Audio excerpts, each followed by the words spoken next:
Itu Umi seorang Katolik dulunya, karena orang tua juga Katolik, anaknya semuanya dididik secara Katolik termasuk diri Umi.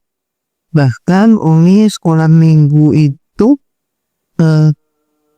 karena demikian hubungan baiknya, dan Umi privat oleh seorang Luther Professor, dan kemudian Umi sekolah juga di SMP SMA pun itu di Katolik itu.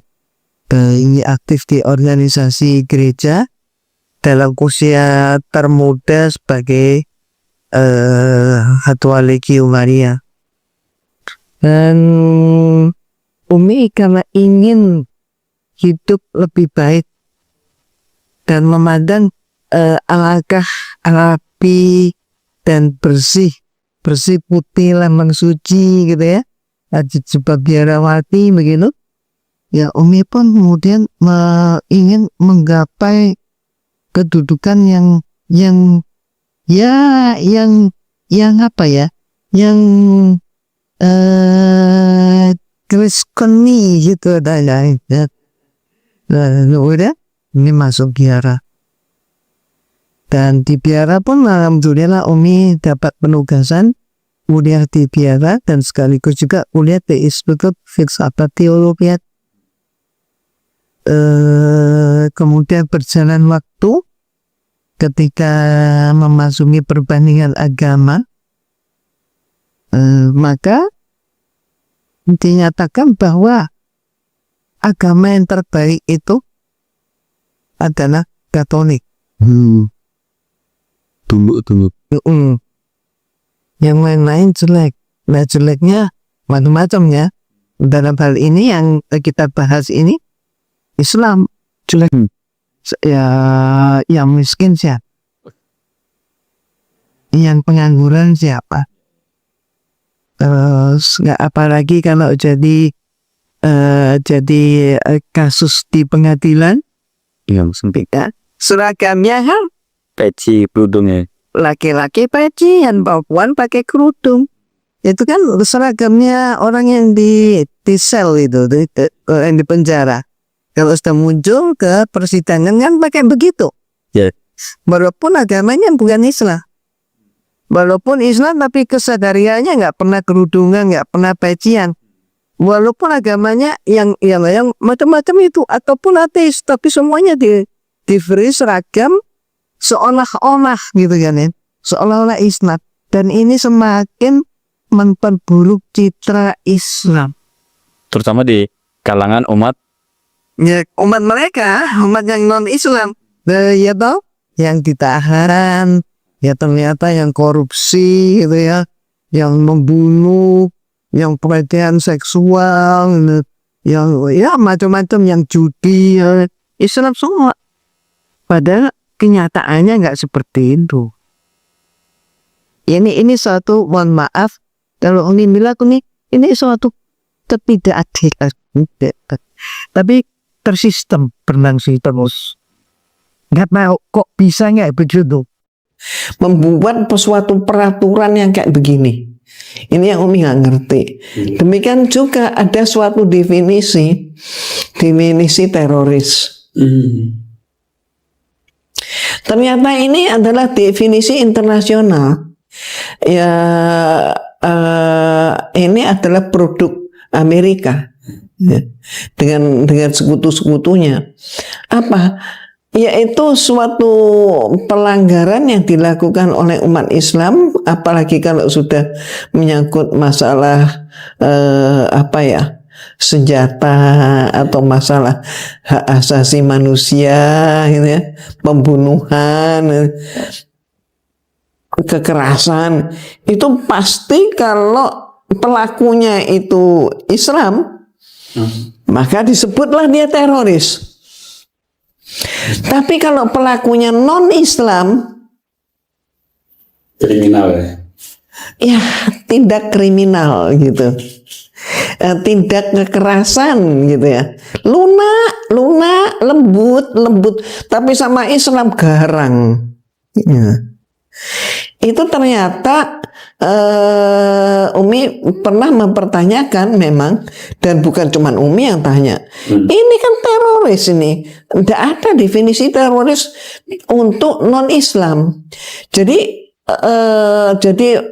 apa namanya, penegak hukum pun mengatakan bahwa teroris itu adalah julukan untuk Islam yang melakukan tindak kekerasan atau kriminalitas. Itu teroris. Tapi kalau bukan teroris, membunuh, ya kejahatan aja. Kriminal biasa. Kriminal biasa. Nah, ini jadi maaf ya kalau selalu digaungkan bahwa Indonesia itu negara yang mayoritas Islam dan Islamnya semena-mena menginjak-injak minoritas gitu ya, minoritas tersudutkan gitu. Itu kebalik itu. Jadi omongan begitu itu, jargon-jargon seperti itu terbalik. Mereka yang non-Islam selalu menyatakan dalam perjuangannya tanda kutip itu mengatakan kami ditindas, kami minoritas, ya, untuk mengambil simpati. Padahal yang nindas itu si minoritas menindas yang mayoritas. Orang kaya menindas orang miskin itu mudah terjadi. Dan persentasenya tinggi. Tapi kalau si miskin menindas yang kaya, kapan ada ceritanya? Tidak ada ceritanya kan? Gitu. Jadi rakyat kan banyak, gitu kan? Tapi ini suatu contoh. Ini suatu contoh.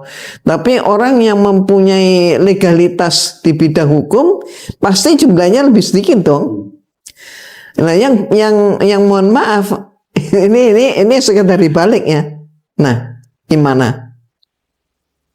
Kalau rakyat kan pegang senjata aja kadang-kadang derdek. Pegang senjata aja mungkin nggak pernah.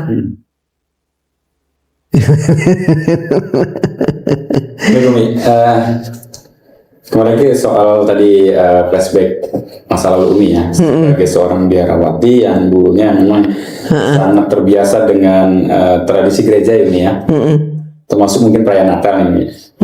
Apa sih pandangan Umi gitu ya dulu mengenai perayaan Natal, khususnya tanggal 25 Desember sebagai hari kelahiran Yesus? Pernah merasakan kayaknya ini tidak sesuai deh dengan sejarah. Pernah gitu gak waktu? Kita bahas mulai dari etimologinya ya. Yes. Natal itu artinya adalah lahir kembali. Arti Natal itu, kata Natal itu, etimologinya itu lahir kembali. Oh, Natal ya. Maka ada dies natalis. Ya. Gitu. Itu contoh ya penggunaan kata Natal ini. Terus dalam konteks 25 Desember yang disebutkan Natal itu adalah lahirnya, jadi lahirnya, mengulangi peristiwa lahirnya ini. Maka disebut lahir kembali, mengulangi peristiwa lahirnya, mengenang kelahirnya Yesus. Dan yang mereka sebut Yesus adalah Nabi Isa alaihissalam. Dalam Islam ya? Dalam Islam. Apakah Yesus itu lahirnya 25 Desember? Enggak. Enggak ada yang bisa membuktikan hal itu. Sekalipun Alkitab sendiri? Tidak ada. Ya kayak kita kan harus ada pembuktiannya. Terus siapa yang menghitung ini, kalender ini? Ya. Dionysius. Dan ternyata gereja, bukan Umi ya, gereja yang menyatakan ternyata Dionysius melakukan kesalahan hitung. Jadi pada waktu itu Kaisar Romawi ini memerintahkan Dionysius untuk membuat perhitungan kalender, menempatkan tahun 1 adalah tahun kelahiran Yesus. Ternyata dia salah hitung. Kurang lebih saat itu dinyatakan salah hitungnya 6 tahun. Susah sekali. Ya kalau ngomong salah hitung itu sebenarnya masalah yang beberapa kali terjadi ya di dalam Bible pun, sampai silsilahnya Yesus, jadi tanda kutip ya, silsilah Tuhan tanda kutip itu keliru. Silsilah Tuhan di dalam sebuah kitab suci ternyata beda. Jadi kitab suci itu kan disebutkan di situ katanya Markus, Matius, Lukas, Yohanes. Ini antar mereka pun gitu ya, berbicara tentang silsilah Yesus beda. Nah, gimana itu? Nah, itu ya. Jadi etimologinya, terus itu tadi tahunnya, tanggalnya pun begitu.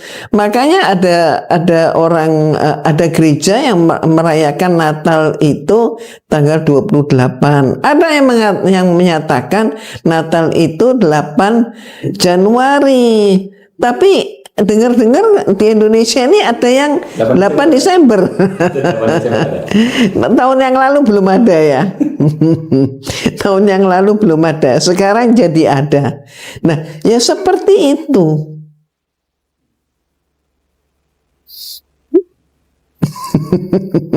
Jadi mohon maaf, kalau dikatakan sebagaimana mereka yang menyatakan Tuhan Yesus itu katanya lahirnya 25 Desember, ya kita perlu pertanyakan gitu. Banyak hal yang dipertanyakan. Jadi Tuhan itu apakah makhluk? Kalau Allah menciptakan makhluk, iya. Tuhan menciptakan makhluk, iya. Tapi apakah Tuhan itu adalah yang diciptakan? Itu Umi jadi teringat dengan peristiwa Konsili Nisea tahun 325 Masehi. Di konsili itulah tahun 325 Masehi di kota Nisea, maka disebut Konsili Nisea. Disitulah Nabi Isa alaihissalam yang mereka sebut Yesus itu dinyatakan, istilah Umi, dilantik. Jadi Tuhan. Tuhan dilantik ya. Jadi sebelumnya dia belum Tuhan, tapi jadi Tuhan. Nah itu. Terus balik lagi nih tentang Natal ya. Natal etimologinya, terus bulannya, terus tanggalnya, terus kemudian tempatnya Nazaret, kan itu ya. Jesus from Nazareth ini. Kemudian Nazaret ini adalah juga mengundang suatu pertanyaan besar setelah kalangan ahli sejarah gereja bahkan menyatakan bahwa pada waktu Yesus lahir itu, masa-masa kelahiran Yesus diperkirakan dari tahun sekian sampai tahun sekian ini, kalau diperkirakan selisih 6 tahun tadi itu malah ada yang menyatakan sampai sepanjang hidupnya itu Nazaret itu the city is never was. Jadi kota itu nggak ada. Jadi ada abad keempat setelah kehidupan Yesus. 4 abad setelah kehidupan Yesus. Berarti apa? Diadakan.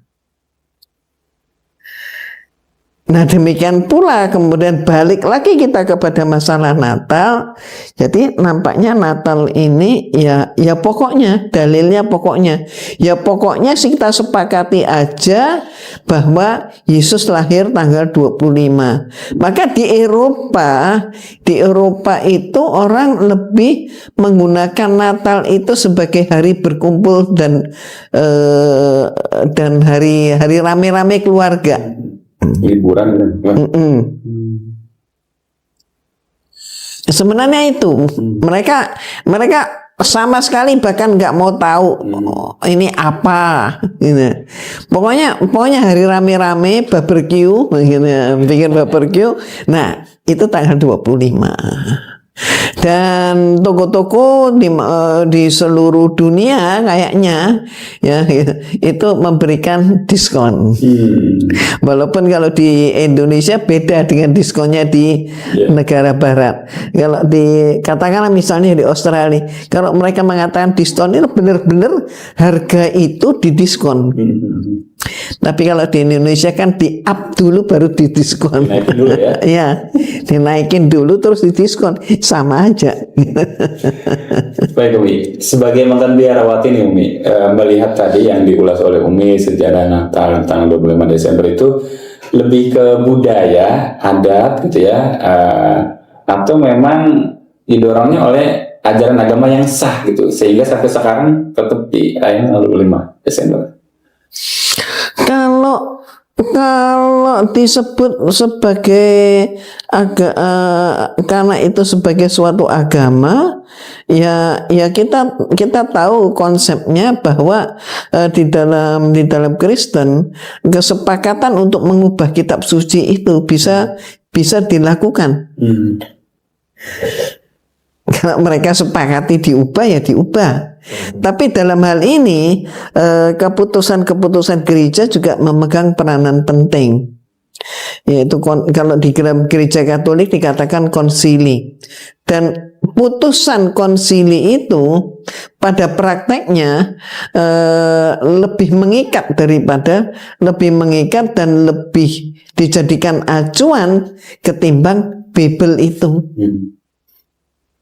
Jadi kitab suci kedudukannya, realitanya itu masih punya atasnya lagi, yaitu apa? Konsili. Lebih tinggi berarti ya dari Alkitab sini.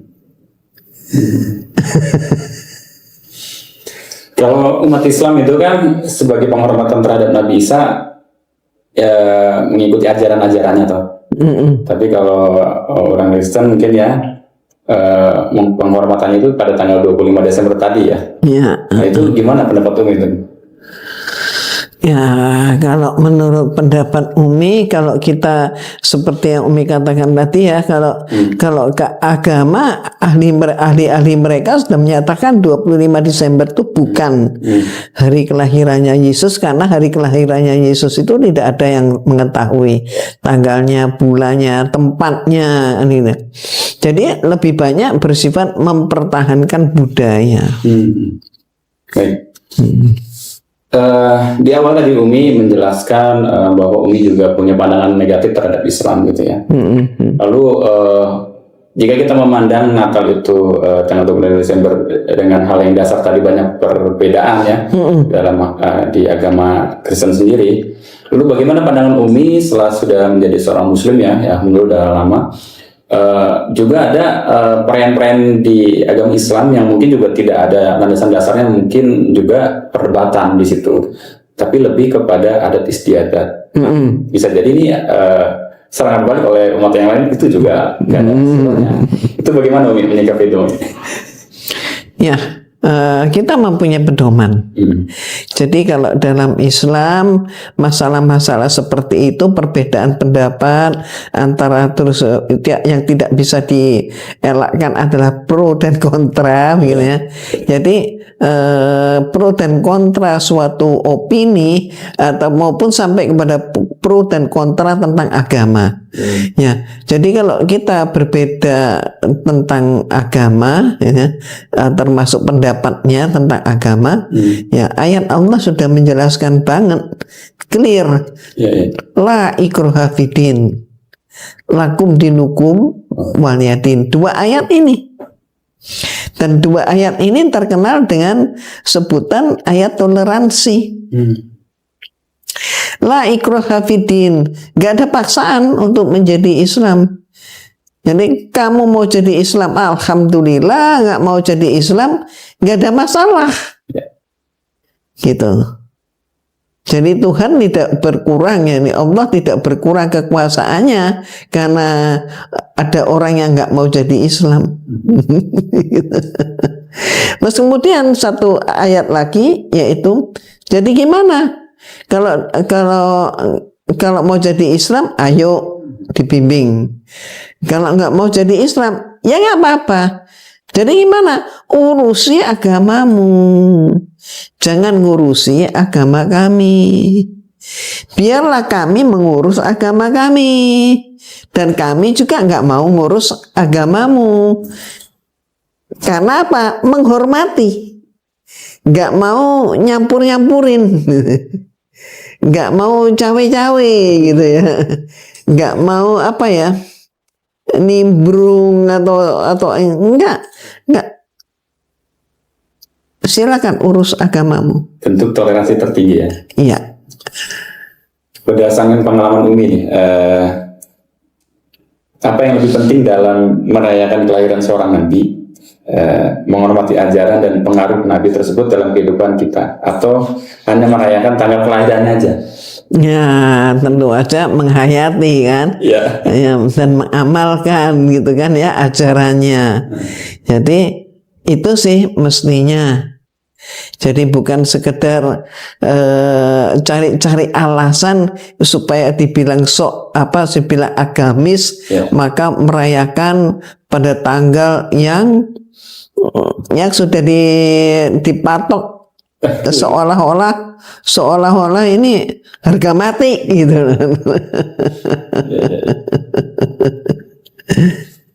Jadi apa nih pesan Umi untuk mungkin ya, sektor yang nonton nih dari umat Umi yang dulu, agama Umi yang dulu, yang masih merayakan tanggal 25 Desember, tadi kan ada yang tanggal 8 Januari juga ya.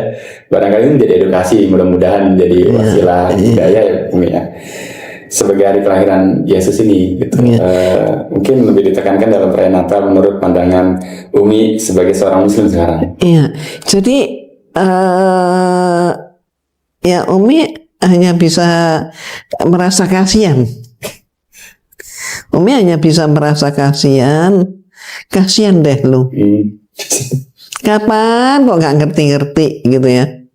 Bagaimana yang namanya kelahiran Yesus dikatakan saat itu terjadi di malam hari, terus kemudian ada bulan, ada bintang kejora gitu ya, terus kemudian turun saat itu salju, sehingga pohon cemara itu kan banyak itu yang pohon cemaranya dikasih kapas ya.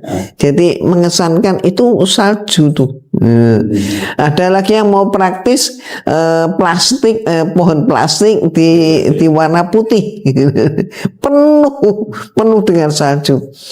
Secara akal gitu ya. Kalau salju sedemikian rupa gitu, bintang kejora kelihatan nggak? Ya kan? Secara akal aja. Terus lagi di dalam Bible itu yang Umi sebut ini antara satu dengan yang lain kan tidak sinkron tentang hal ini. Yaitu kemudian coba kalau dikatakan di malam hari kemudian turun hujan salju, maka kemudian gembala menggembalakan domba mereka ke padang rumput tengah malam. Gimana itu?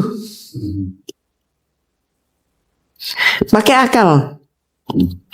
Jadi ayolah kita betul-betul mencari kebenaran gitu ya. Ya, nggak perlu ngotot-ngototan gitu ya. Cari kebenaran aja supaya nggak tertawakan gitu. Kasihan nanti. Kalau mau berpesta gitu ya pesta aja. Tapi jangan kemudian dibalut dengan merayakan kelahiran Tuhan.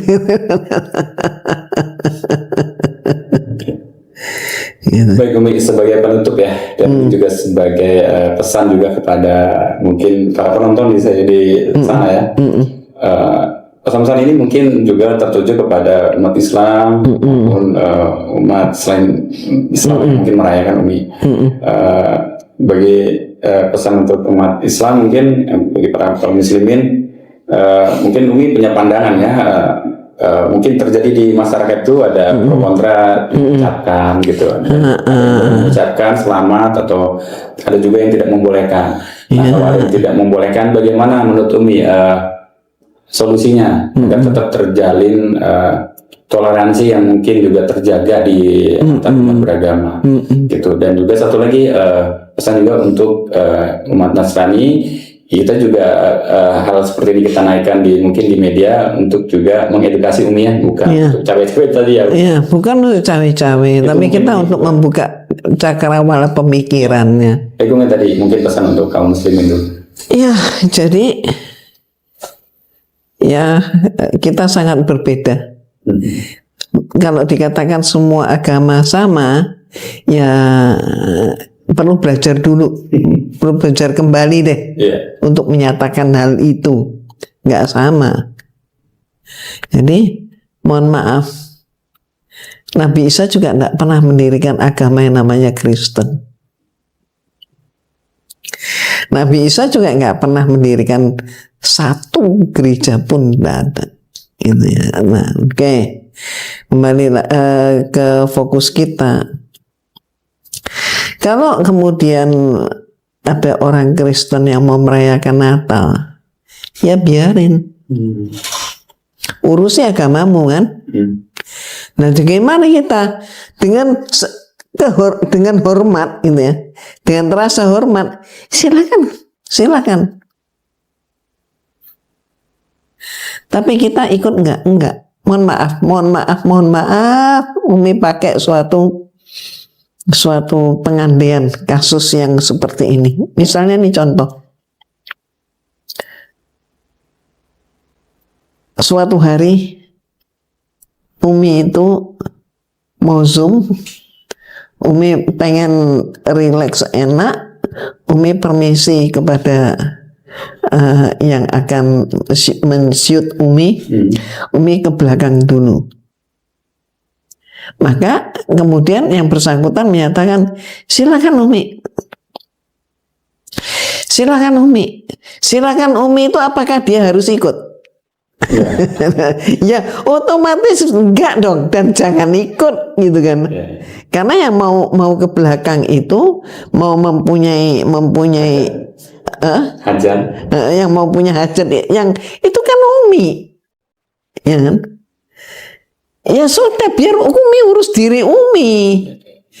Kan Anda kan nggak punya hajat, terus ngapain gitu? Mau ikut-ikutan? Kan lucu gitu loh. Ya kita mikir ke situ deh.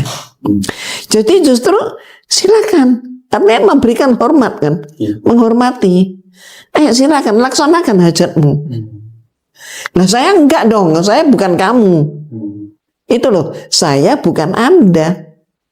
Saya dengan agama saya, Anda dengan agama Anda. Itu loh toleransi. Jangan dibalik. Kalau gaduh-gaduh itu namanya intervensi. Campur aduk, dioplos. Ini intervensi. Umi, saya potong. Kalau misalkan ini terjadi ya mungkin ya Umi ya, terjadi misal ada satu karyawan mungkin ya, karyawannya muslim atau muslimah, kebetulan mereka kerja di retail misalnya, lalu yang mengharuskan karena tadi ada promo gitu ya, yang mengharuskan menggunakan atribut Natal tadi, itu bagaimana? Sangat disayangkan. Jadi mohon maaf, bagi para pengusaha, hormatilah hak daripada pekerja sesuai dengan agama mereka. Kalau memang mau nyuruh misalnya pakai topi Sinterklas gitu ya, misalnya ini, ya suruhlah yang Kristen, jangan yang Muslim yang disuruh. Itu nggak pas. nggak elok seperti itu. Itu cerminan bahwa yang punya